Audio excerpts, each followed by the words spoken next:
yang menghibahkan jatah harinya itu diperbolehkan. Ya. Diperbolehkan salah satu istrinya menghibahkan ke istri yang lain.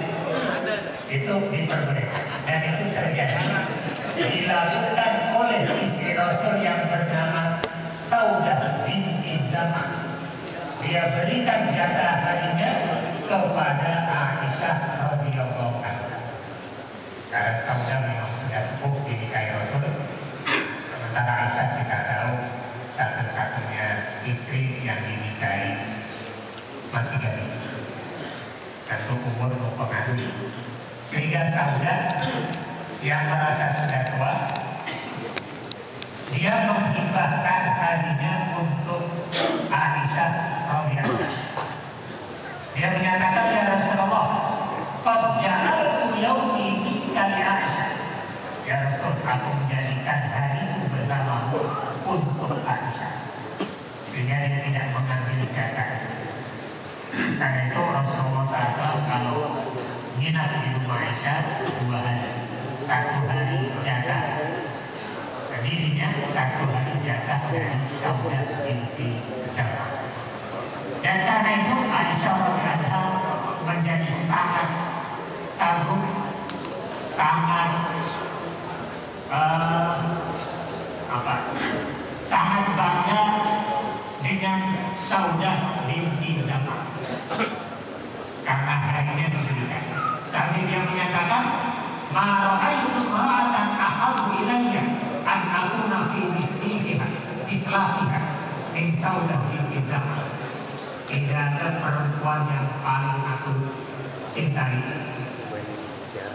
sehingga aku ingin seperti dirinya kecuali Saudah binti Zam'ah. Justru dengan begitu kerukunan akan terjalin dengan sangat baik. Bagi yang merasa tidak butuh, tidak merasa perlu, bisa memberikan kepada yang lebih mudah. Dengan itu justru akan tercipta kerukunan yang sangat baik. Dan terakhir, wanita arada safar aqra'a baina nisa.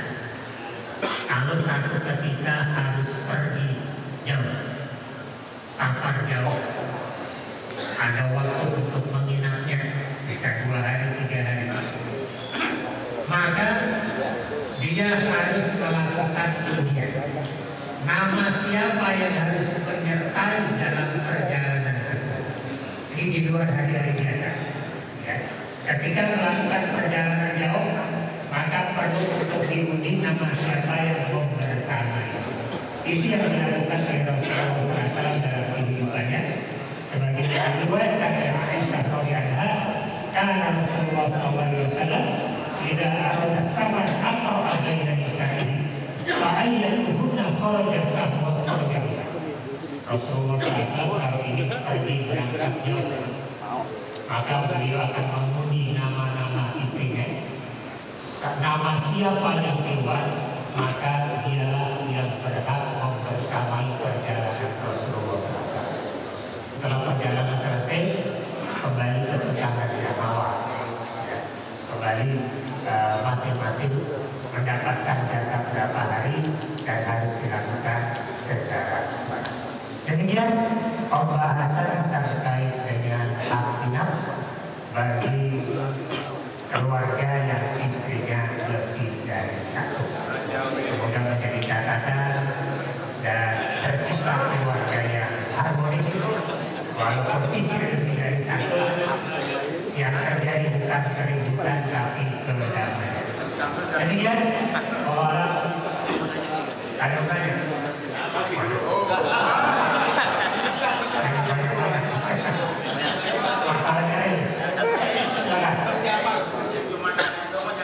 Assalamualaikum warahmatullahi wabarakatuh.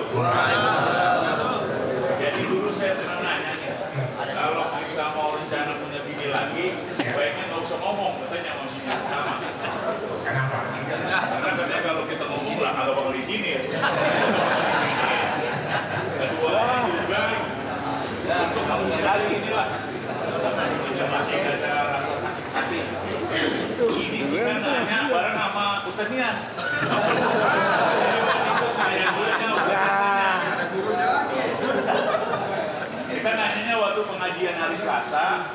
Masjid As-Salam sama Habib Abdurrahman Asdaq katanya. Nikahnya hari apa? Kita nanya, kalau seandainya kita rencana mempunyai bini lagi ini, sebaiknya kita ngasih tahu bini tua apa enggak gitu. Nah kata Habib jangan, karena nanti itu ya pokoknya pinter-pinter dah katanya gitu ya.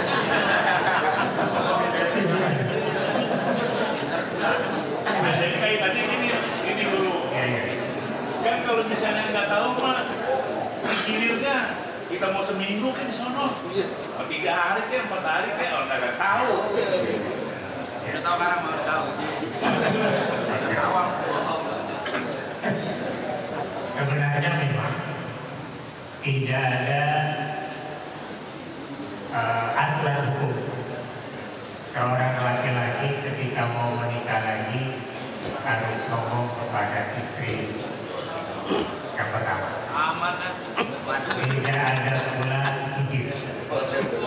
Tapi kita perlu tahu kenapa tidak perlu minta izin, karena Allah tahu nggak bakalan mengizinkan. Sehingga nggak mungkin Allah nyuruh sesuatu yang nggak mungkin didapatkan. Karena istri tidak mungkin mengizinkan, maka prosedurnya tidak perlu meminta izin istri. Tapi soal ngomong atau tidak itu kembali kepada pilihan kita. Kalau dengan ngomong akan lebih bisa mengkondisikan, maka ngomong lebih baik. Tapi kalau nggak ngomong kemudian nanti begitu ketahuan ribut itu resiko. Jadi persoalannya bukan harus ngomong atau tidak. Dan ngomong beda dengan meminta izin. Ya. Kalau meminta izin memang tidak ada prosedurnya.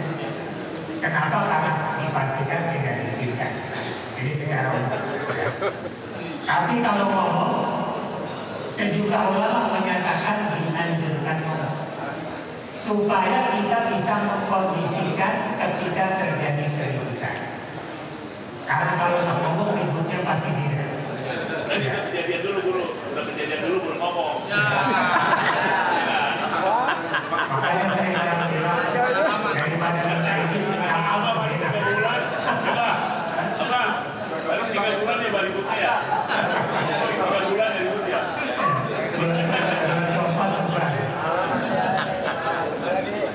Sebenarnya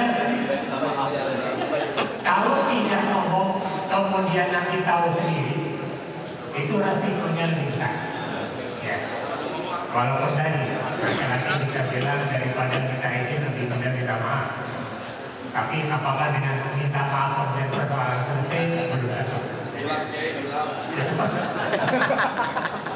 Yang kedua, ketika istri pertama tidak tahu kemudian hak inap bisa kita atur, ini bertentangan dengan aturan syariat. Bukan soal tahu atau tidak tahu. Ya. Tapi aturan syariat sudah sangat jelas ketika istri lebih dari satu maka hak inapnya harus sama.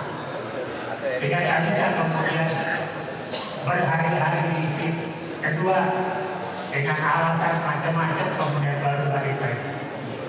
Itu nanti yang dilanggar bukan hak istri tapi aturan syariat Allah Subhanahu wa Ta'ala. Sehingga ngomong dianggap lebih baik, bahkan perlu mempersiapkan hatinya supaya bisa menerima kalau hal itu terjadi, kalau rencana itu dilaksanakan, sehingga tingkat keributan itu bisa diukur. Karena kalau sudah ada 2 dan 3 baru ngomong atau baru ketahuan, itu ributnya tadi pasti panjang.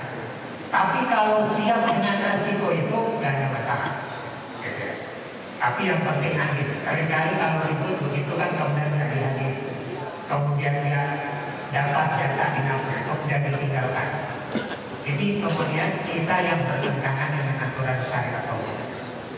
Jadi dari awal harus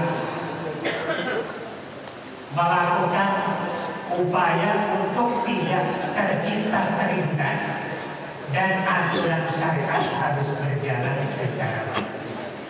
Bisa jadi kalau kita punya niat berkomitmen dengan menjalankan syariat, justru Allah yang akan mengkondisikan hati istri pertama. Sehingga kita harus yakin dengan itu karena memang laki-laki punya hak untuk memiliki istri lebih dari satu. Ya, kuotanya sampai 4. Tapi itu kembali kepada masing-masing. Apakah dia siap berlaku adil atau tidak? Kalau tidak, tentu ada resikonya. Baik resiko di dunia maupun resiko di akhirat. Begitu jawabannya. Memang tidak harus, tapi bisa lebih baik. Kalau tidak, ya tanggung sendiri resiko keributan. Coba. Karena yang punya lebih dari satu nggak banyak ya. Sehingga yang lain harus sana. Demikian orang yang dimaafkan. Wabillahi taufiq wal hidayah. Wassalamualaikum warahmatullahi wabarakatuh.